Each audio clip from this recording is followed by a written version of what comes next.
Hello,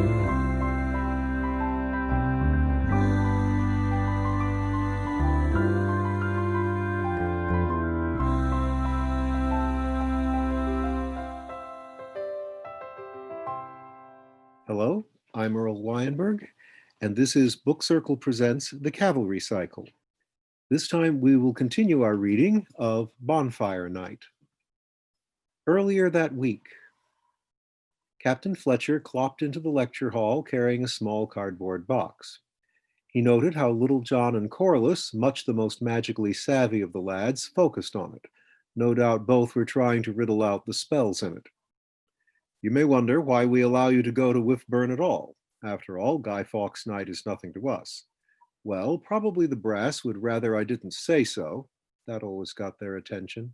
But it's less trouble to let you go than to cope with the discipline problems that result from forbidding you. Anyway, why forbid? It's a learning opportunity. Hear the capitals and take caution. If you go, you will learn how to do 3 important things: wear glamour, navigate the sundering, and meet strangers. We are no strange sight to anyone in Upham, but the folk on Wiffbourne Hill usually see us only a few times a year, mostly on Bonfire Night. They will be curious. They will be nervous. You are guests. So you will mind your manners, act with restraint, keep your temper if necessary, and answer silly questions with patience.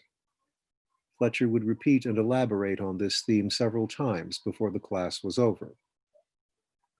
As for the sundering, the folk of Wiffbourne Hill are not Grand Norman, but they are sundered. The rest of the Wiffbourne folk are not even sundered. You absolutely must not appear before them without glamour. I'll put it another way.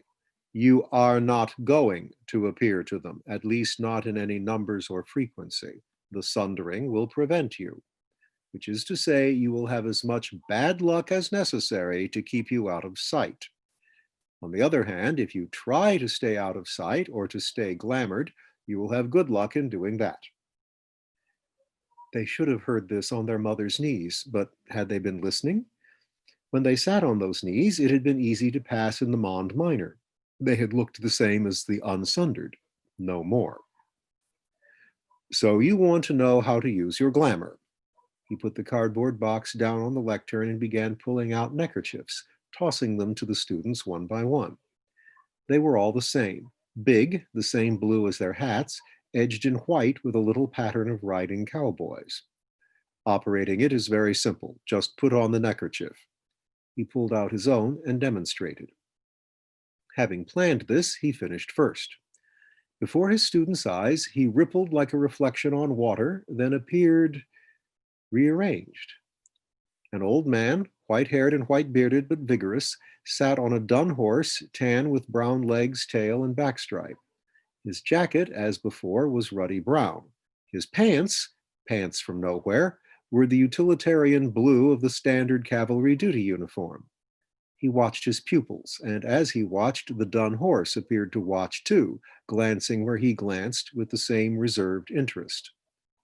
The class had no problem recognizing the horse's expression as the same as the man's. They had all been able to read horse body language since the moment they stood up on hooves.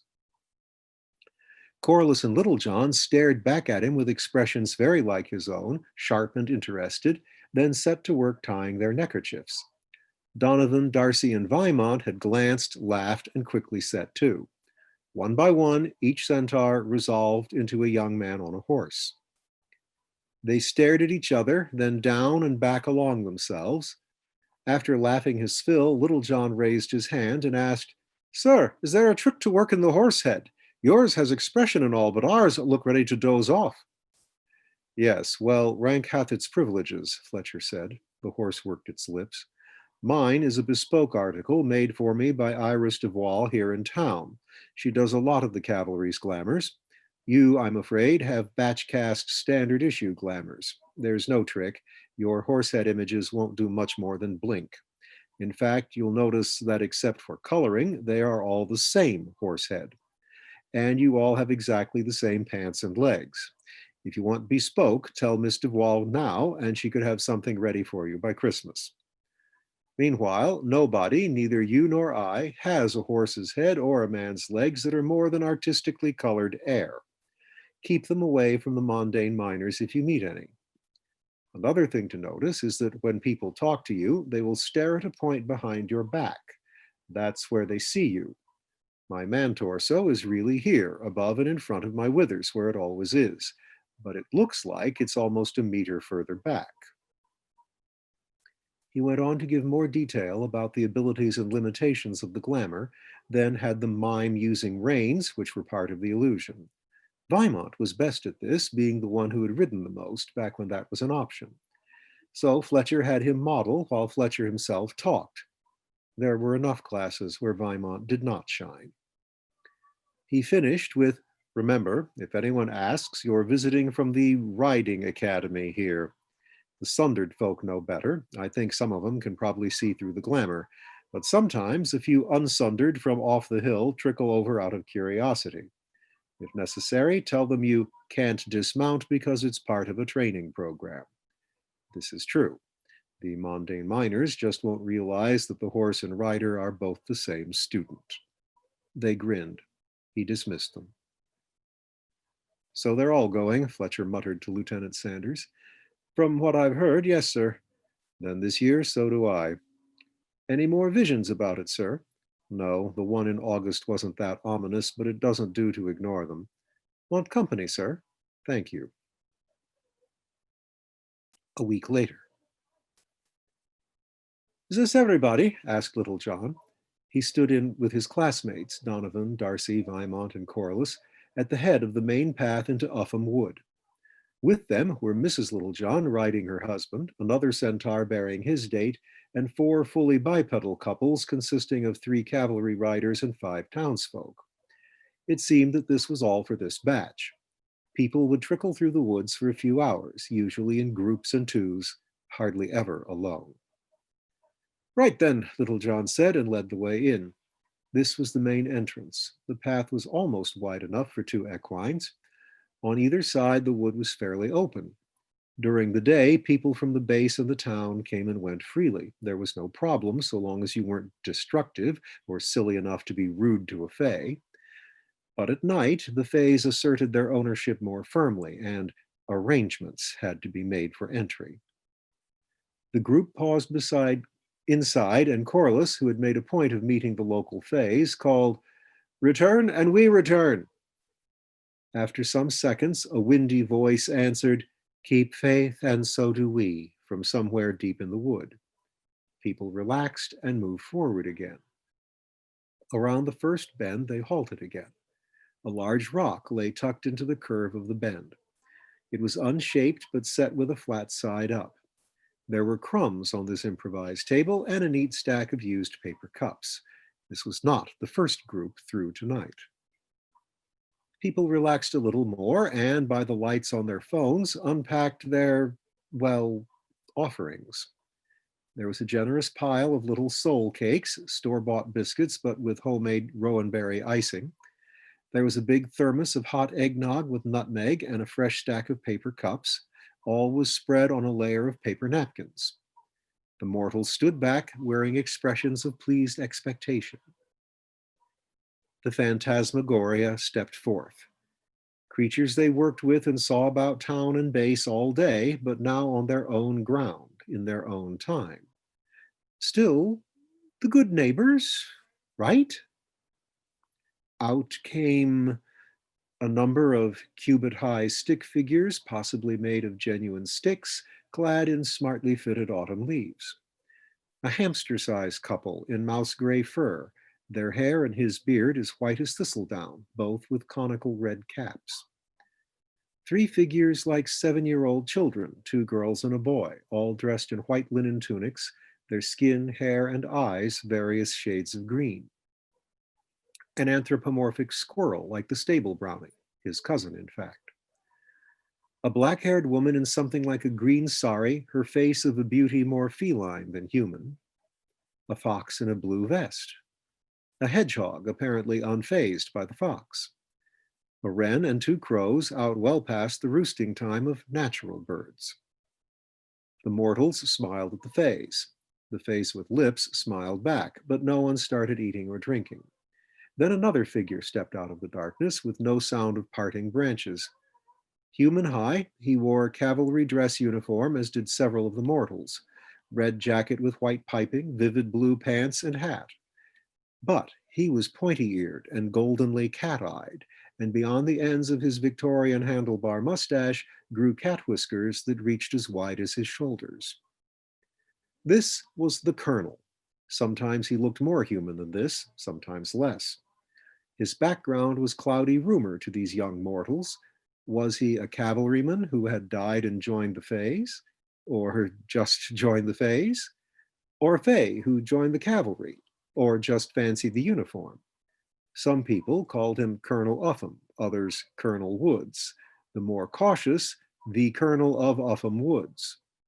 Their seniors might know more, but now just Sir seemed best. All the cavalry folk came to attention and saluted. The centaurs stamped. But all was well. He smiled, picked up a paper cup of eggnog, toasted them, and drank. The other Fays followed.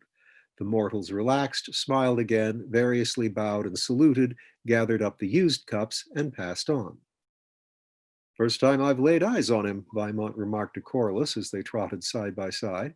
"That you know of," answered Corliss with a sideways grin. "What?" "The colonel may be the best shapeshifter in town," says the scuttlebutt. "Passerby, stray cat, bit of clear air, he could be any of them. Or that's the rumor." "Oh, could he do anything for you?" For although all the centaurs were volunteers in theory, Corliss had been volunteered to appease the wrath of an enraged goblin in whose woods he'd been caught poaching. Corliss's smile turned rueful and he shook his head. "I asked around. I'm not the first to ask. He doesn't transform others, just casts seemings and glamours." Vimont nodded, the gloom hiding the confusion on his face. He could never keep straight the distinctions between glamour, seeming, and genuine transformation. "Speaking of transformations," said Donovan from behind them, "who's this Fawnmaster friend of yours, Rollo?" "Fawnmaster?" said a man's voice down the file, sounding slightly shocked. "What's a Fawnmaster?" asked Mrs. Littlejohn. "Remember, we're new." She and her husband had only recently become Grand Norman subjects, she being Canadian, he Scottish by birth. "It's anyone who holds the service oaths of a bunch of satyrs," Donovan answered. Then, since they were new, he asked, "What do you know about satyrs?" "Well, we researched them, to be sure." The Littlejohns were nothing if not scholarly. "Satyrs," said Littlejohn, launching into lecture, "are transformations like us. They look more like figures from ancient Greek pottery than like Renaissance paintings. No goat legs, but horns, pointed ears, tails of horses or asses, and a baculum." "Baculum?" asked Vimont, who thought he knew about satyrs. "That's the bone that lets him keep it up all the time," Donovan supplied. "That and being naturally randy." "Oh," said Vimont, who had not known there was a bone involved, just enthusiasm. "And less obvious stuff," Littlejohn went on. "To pet 'em so their eyes shine, cat whiskers, thick pads on their feet, and they're tough. They can live outdoors in most weathers and get by on browse and leaves. The downside," he went on smoothly, overriding a dirty joke being told at the end of the queue, "is that the condition seems to come with psychological problems. ADHD, ready addiction, timidity, and of course, it's catching."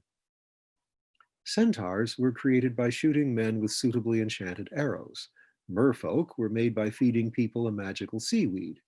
But men caught satyrism just by hanging around satyrs enough. Only adult men, women, children, fays, merfolk, centaurs, etc., were immune. Littlejohn continued.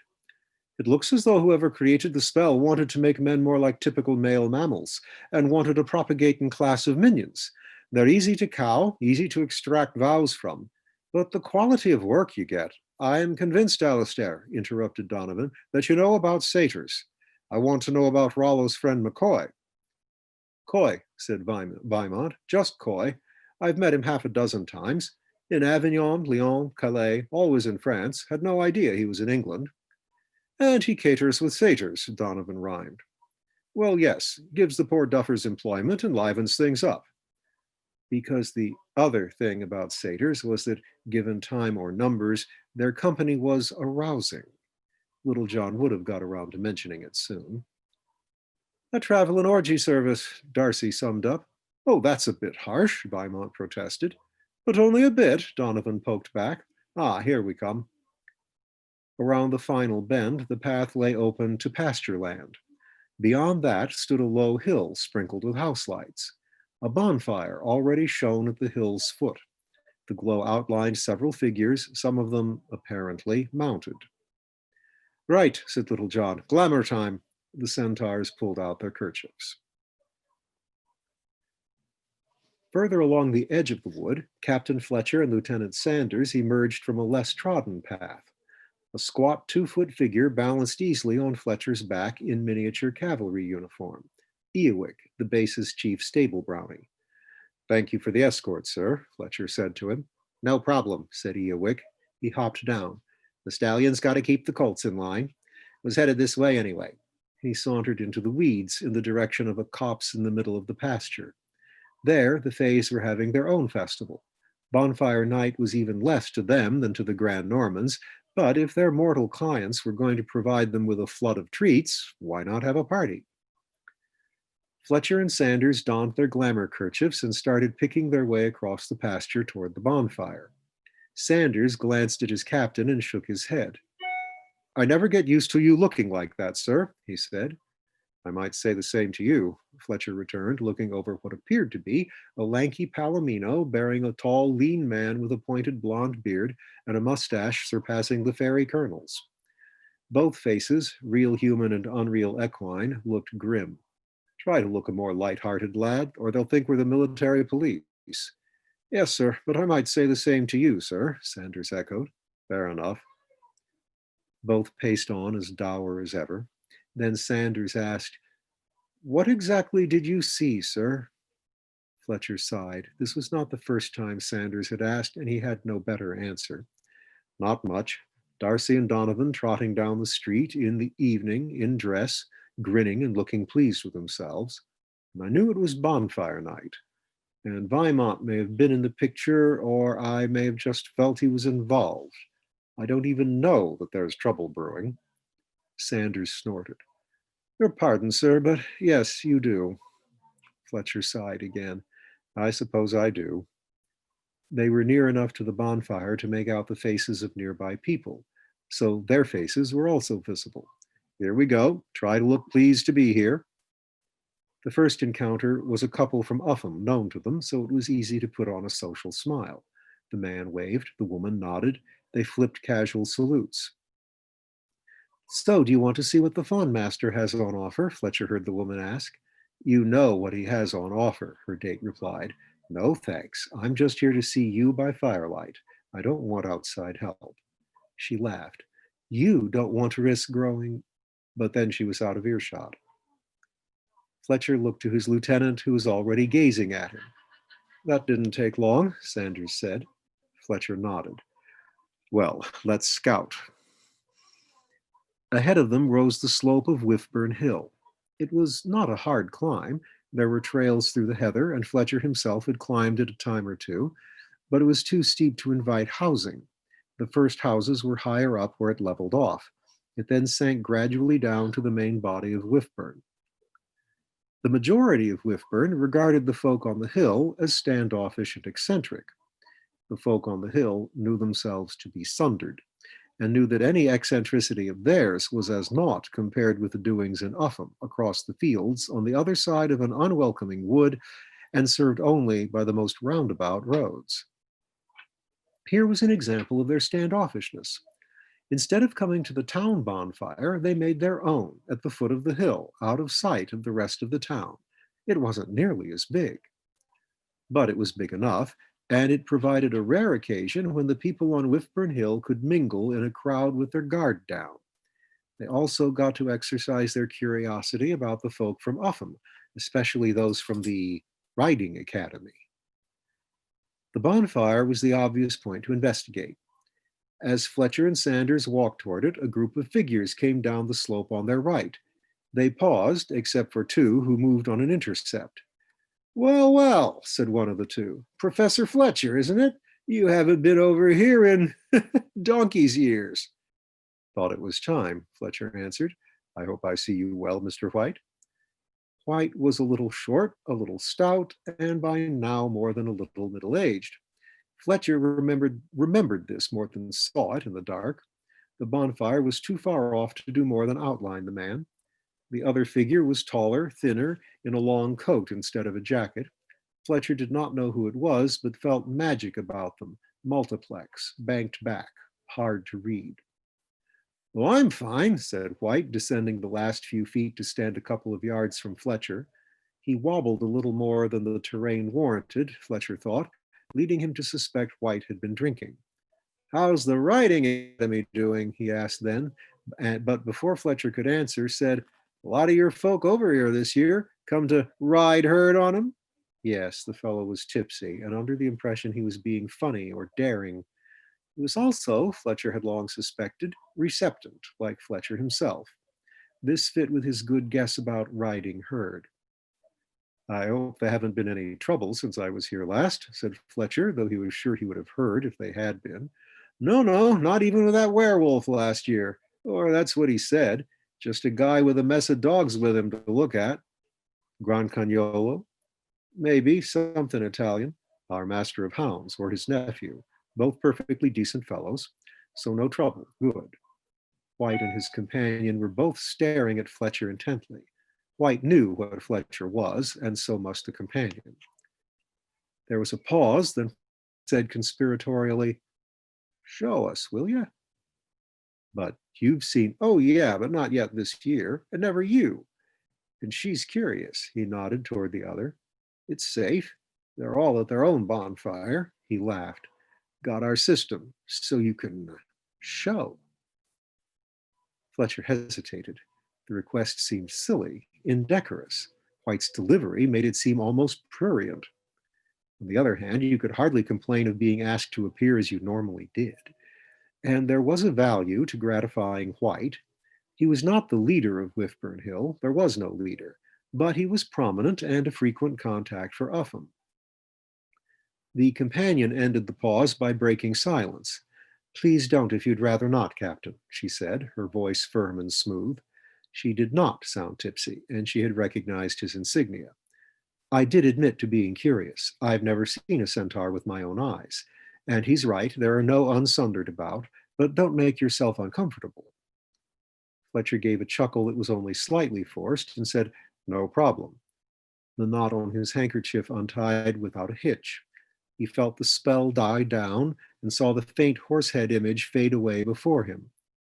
Out of the corner of his eye, he saw Sanders rippling into his own form too.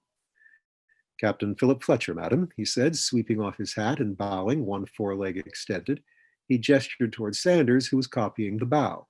And this is my lieutenant, Liam Sanders. The woman stepped forward to shake hands. White, on the other hand, retreated. His dimly visible face looked alarmed. Why?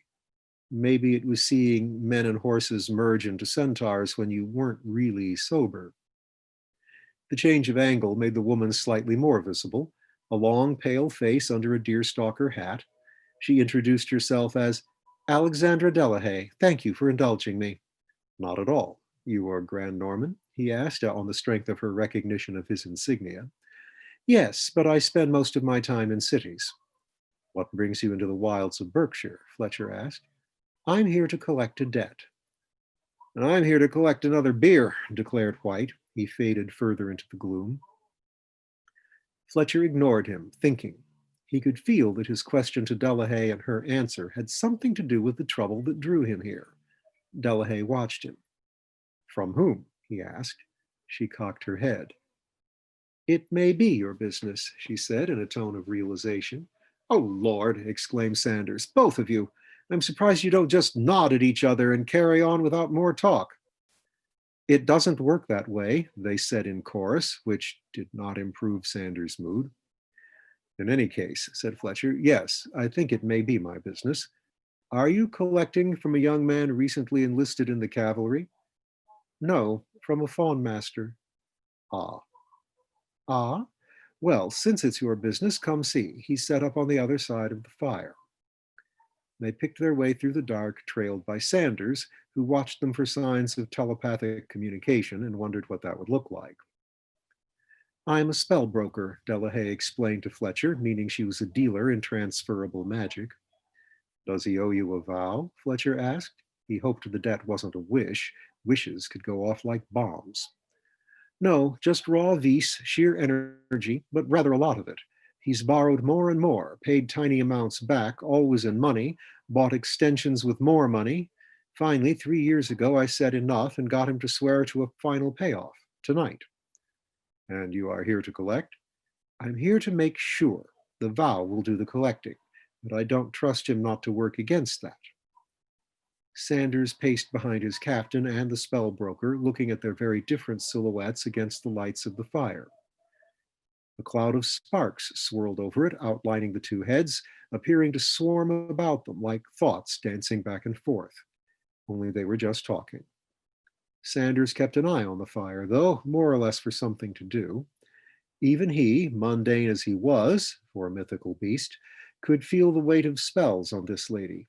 Might she play tricks with the fire, or the shadows, or the guy that must be around somewhere? They rounded the fire. A row of tables came in view, laden with bottles and glasses and urns.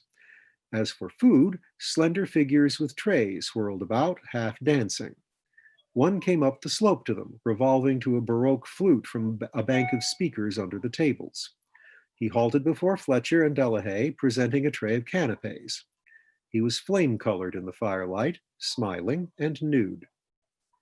Fletcher took in the identifiers: black finger-sized horns, pointed mobile ears, the lift of the horse tail behind in counterpoint to the lift before. Fletcher glanced at Delahaye's face, saw the expression of distaste, and took a small step ahead of her. No, thank you, he said firmly. The satyr held his place in his professional smile. Free tonight, he said. No ticket needed or anything. Fletcher shook his head and waved him away. Doesn't spend much on wardrobe, your debtor, Fletcher muttered. It's expected, Delahaye replied. Part of the show, the service. I wouldn't think it was expected in a Berkshire village. And we'll find out more of what goes on in this Berkshire village on Bonfire Night next time.